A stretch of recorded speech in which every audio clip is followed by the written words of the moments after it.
You write about, and the reason I ask about this is because I would like you've covered Donald Trump a long time, to talk a little bit about his mental state. You write about the fact that Mike Pompeo, Steve Mnuchin, Betsy DeVos, all far right-wing Republicans, at some point discussed the 25th Amendment regarding Trump, that Mitch McConnell spearheaded a move to ban Trump from the inauguration, that he threatened to run as an independent third-party candidate and had to be threatened by Ronna Romney McDaniel, the RNC, not to do it. But the 25th Amendment piece stands out to me.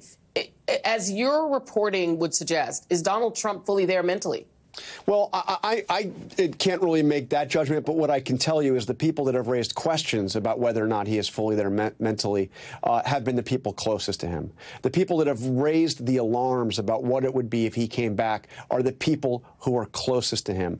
And yes, in those hours after the January 6th attack, as they watched what he did and what he didn't do while the United States Capitol was under assault by his own supporters, it was the people that were closest to him that were talking about whether or not they needed to remove him from office because he was mentally unstable, mentally unable to carry out the duties of the president. And that is Pompeo and Mnuchin. They had both denied it. There is sworn testimony acknowledging that those conversations did happen. They didn't go very far. They didn't have time to go very far. Frankly, as you started to have people resign from the cabinet, there were fewer people in the cabinet that would have voted for it.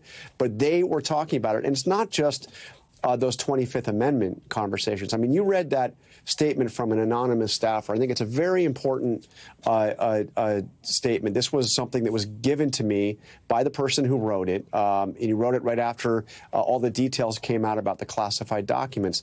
This is a very senior official who spent day in and day out with Donald Trump for over a year in the West Wing. I can't get any further details to who it was, but there was a lot of attention about anonymous, and we later learned was Miles Taylor, worked at the Department of Homeland Security. I will tell you, this is somebody who was more senior and spent a lot more time around Donald Trump, who said those words about him because he saw firsthand how he had operated and was conveying this to me. Didn't want to go public, worried about the retribution that we just talked about. This is not somebody who's been out there publicly taking on the president, worried about retribution against their family, but deeply concerned about what a second Trump White House would look like.